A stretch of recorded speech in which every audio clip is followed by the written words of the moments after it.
Welcome back to Old Charles, the channel where we explore the history and hidden value of coins from around the world. Today, we're diving into the story of the United States half dollar from 1974, a coin that many people overlook, but collectors know it has fascinating details, history, and potential value. The 1974 half dollar is part of the Kennedy half dollar series, which began in 1964, just months after the tragic assassination of President John F. Kennedy. Americans wanted a way to honor the late president, and so the U.S. Mint quickly redesigned the half dollar to feature Kennedy's portrait. By 1974, the Kennedy half dollar was already 10 years into production. Unlike the first coins from 1964, which were struck in 90% silver, the 1974 half dollar was made from copper nickel clad, with a pure copper core sandwiched between nickel layers. This was due to rising silver prices in the late 1960s that forced the mint to eliminate most silver from circulation coins. The obverse shows the left-facing portrait of John F. Kennedy, designed by Gilroy Roberts. The reverse features the presidential seal, an eagle with a shield, olive branch, and arrows, designed by Frank Gasparo. San Francisco. Mint mark over 2.6 million proof coins. This high mintage means the 1974 half dollar is not considered rare, but condition and errors play a huge role in its collector value. Depending on the severity, error coins can range anywhere from $20 to several $100. Collectors place high importance on condition. Let's break it down. Worn down, Kennedy's hair details almost flat, worth only face value. Some hair detail visible, slight, or on high points, worth a little above face value. Almost no wear, strong details, might bring $1 to $2. Brilliant, untouched by circulation. Prices rise dramatically here. MS 65 and above are the most desired, since these coins are common. The real value for collectors is in high-grade uncirculated examples or proof coins that remain perfectly preserved. Many people don't see half dollars in circulation anymore, because they were not widely used in daily commerce after the 1970s. Most ended up in coin collections, banks, or casinos. The 1974 half dollar is also part of a transitional period, where the U.S. Mint was fully committed to clad coinage after phasing out silver. Interestingly, in 1974 the Mint was also preparing experimental pieces for the upcoming bicentennial designs of 1976 ***, making this year part of an important turning point in U.S. coinage history. So, what's the takeaway? The 1974 Kennedy half dollar may not be a rare treasure in circulation, but in higher grades, proofs, and error varieties, it can be worth much more than face value. If you've got one lying around, check its condition. It might surprise you the Kennedy half dollar has one of the most emotional and patriotic beginnings in American coinage history. Its story starts in 1963, when President John F. Kennedy was assassinated in Dallas, Texas. The tragic event shocked the world, and almost immediately, the U.S. Mint began working on a coin to honor him. The half-dollar denomination was chosen because it was a large coin, widely recognized, and could carry Kennedy's portrait with dignity.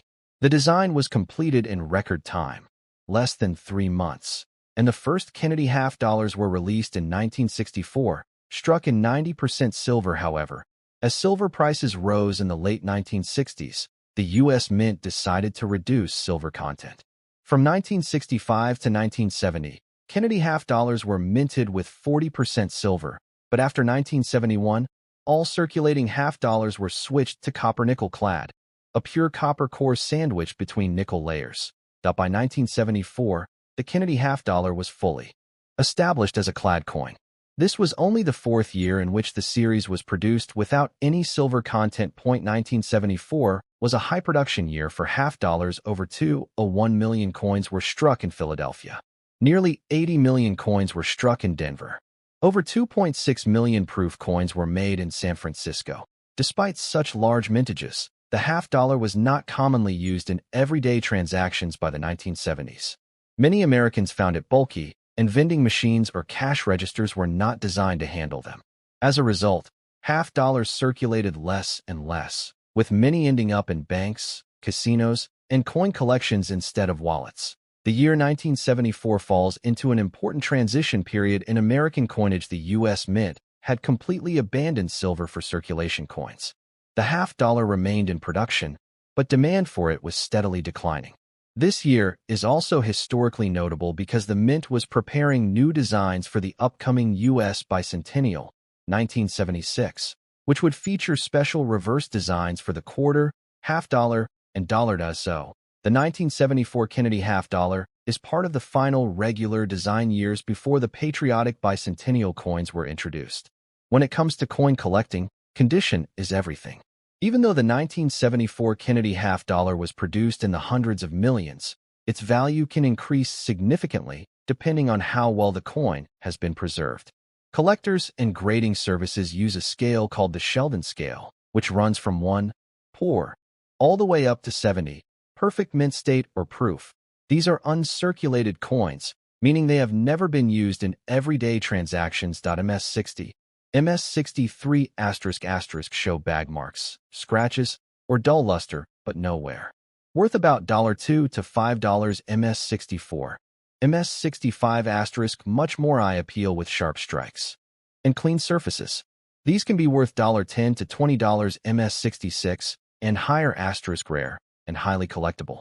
A coin graded MS66 or MS67 with stunning luster and minimal flaws could sell $4.50 to several $100s at auction. Proofs are special collector coins struck in San Francisco with polished dies and planchets, giving them a mirror-like surface. Proof 65, PR65 * worth about $5 to $10. Deep cameo proofs * coins with frosted design elements and mirror fields can fetch $30 to $100 plus in high grades. Perfect proofs PR70 * extremely rare, often selling for hundreds of dollars to advanced collectors. Handling coins that have been stored in albums, bags, or jars tend to pick up scratches. Storage coins stored in humid or acidic environments may tone or discolor. Mint errors sometimes. Even a lower condition coin can be valuable if it has a significant mint error, such as a double die or off-center strike. In short, most 1974 half dollars are only worth face value if circulated, but pristine mint state coins or proofs can carry a premium, especially those with strong luster, cameo contrast, or minimal marks.